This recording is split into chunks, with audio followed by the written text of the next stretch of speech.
السلام علیکم ورحمۃ اللہ وبرکاتہ نحمدہ ونصلی علی رسولہ الکریم اما بعد فاعوذ باللہ من الشیطان الرجیم بسم اللہ الرحمن الرحیم الصلاۃ والسلام علیک یا رسول اللہ وعلی آلک واصحابک یا حبیب اللہ۔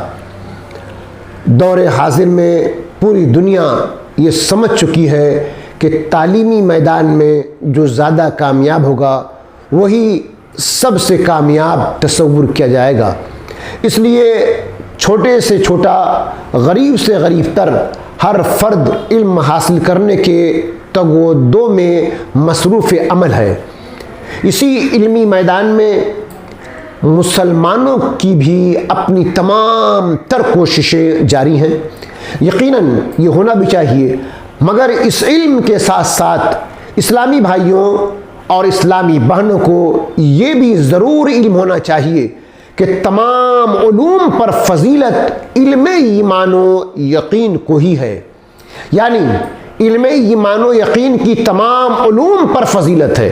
توجہ فرمائیے، بعض اوقات منافق، بد مذہب یا مشرک ہر قسم کا علم نہ صرف سیکھ لیتے ہیں بلکہ اس علم کے پھیلانے کا سبب بھی بنتے ہیں، بشرطے کہ وہ اس علم میں رغبت رکھتے ہوں اور حریص بھی ہوں، کیونکہ علم عقل و ذہن کے لیے ثمر، نتیجہ، پھل کی حیثیت رکھتا ہے۔ مگر یاد رکھیے، علم ایمان و یقین دماغی قوت سے حاصل نہیں ہوتا بلکہ اس کے مشاہدے کا ظہور، اس کی حقیقت تک رسائی صرف اسی شخص کو ہوتی ہے جو صاحب ایمان و یقین ہو۔ خوب اچھی طرح سے جان لیجئے کہ علم ایمان و یقین اللہ عز و جل کی نشانی ہے، اور اس نے وعدہ فرما رکھا ہے کہ جسے اس علم کی دولت عطا فرمائے گا اسے اپنی قدرت و عظمت کے مکاشفہ کی نعمت سے بھی سرفراز فرمائے گا۔ لہذا جو شے اللہ عز و جل کی نشانی ہو وہ نہ کسی فاسق کو حاصل ہو سکتی ہے اور نہ اس کا وعدہ کسی ظالم کو مل سکتا ہے۔ اسی طرح اس کی عظمت و قدرت کے مشاہدے کی دولت کسی سرکش کو مل سکتی ہے اور نہ کسی باطل پرست کو، کیونکہ اس صورت میں آیات الہیہ کی توہین، براہین و قدرت الہیہ میں نقص، مخلصین اور اللہ عز و جل کے خاص بندوں کی حجت کی حیثیت رکھنے والے یقین میں شک پایا جائے گا، جس سے حق و باطل مشتبہ ہو جائیں گے۔ حالانکہ حق ان صدیقین کا وصف ہے جو خدا کے محبوب اور حق کی دلیل ہیں، اور یہی بات سب سے بڑی حجت ہے کہ علم معرفت یعنی علم ایمان و یقین باقی تمام علوم سے افضل ہے، اور یہ بات قرآن مجید کے آیات سے خوب واضح ہے۔ نمبر 1 پارہ 19 سورہ شعراء آیت نمبر 197، اولم یکن لہم آیۃ ان یعلمہ علماء بنی اسرائیل، اور کیا ان کے لیے نشانی نہ تھی کہ اس نبی کو جانتے تھے بنی اسرائیل کے عالم۔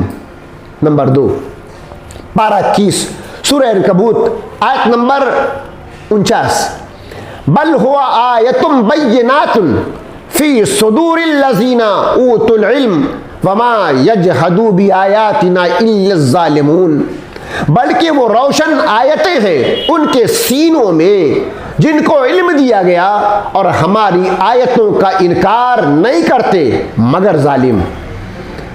نمبر 3 پارہ 14 سورہ حجرات آیت نمبر 75، ان فی ذالک لآیات للمتوسمین، بے شک اس میں نشانیاں ہیں فراست والوں کے لیے۔ نمبر 4 پارہ 1 سورہ بقرہ آیت نمبر 118، قد بینا الآیات لقوم یؤمنون، بے شک ہم نے نشانیاں کھول دی یقین والوں کے لیے۔ نمبر 5 پارہ 7 سورہ انعام آیت نمبر 105، وَلِنُبَيِّنَّهُ لِقَوْمٍ يَعْلَمُونَ، اور اس لیے کہ اسے علم والوں پر واضح کر دے۔ بس یہی علماء ربانین رحمہم اللہ المبین ہیں جو اللہ عز و جل کی باتیں بتاتے ہیں، اور اللہ عز و جل نے بھی اپنے یہاں ان کا ایک خاص حصہ مقرر فرما رکھا ہے۔ ان کا بارگاہ خداوندی میں ایک خاص مقام و مرتبہ ہے جو کسی نااہل اور غیر مستحق کو حاصل نہیں ہو سکتا، کیونکہ یہ علماء ربانین اللہ عز و جل کی آیات و بینات ظاہری و باطنی بصارت و بصیرت سے اس کا مشاہدہ کرنے والے، اس کی بارگاہ تک پہنچانے والے، راستے کی پہچان کرانے والے اور اس کے بیان کے مظہر ہیں۔ اس لیے قرآن کریم میں ان کے متعلق مختلف مقامات پر ارشاد فرمایا، ثم ان علینا بیانہ، اور اس کا راز، بے شک اس کا راز اور اس کا علم ہم تم پر ظاہر کر دیں گے، یہ میرے ذمہ ہے۔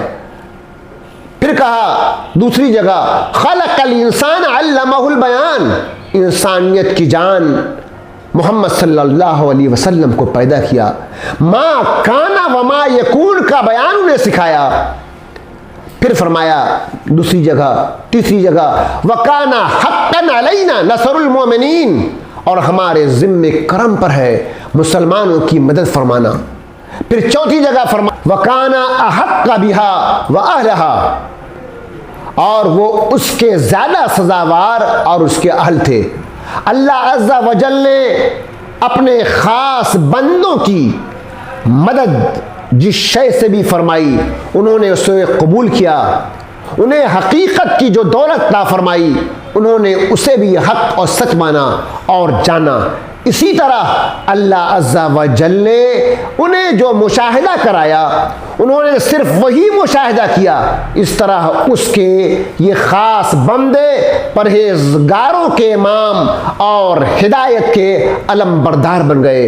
تو آپ جان چکے، آپ سمجھ چکے کہ علماء ربانین کون ہیں اور پیشوائے اہل سنت کون ہے اور اللہ کے راستے کو دکھلانے والے کون ہیں۔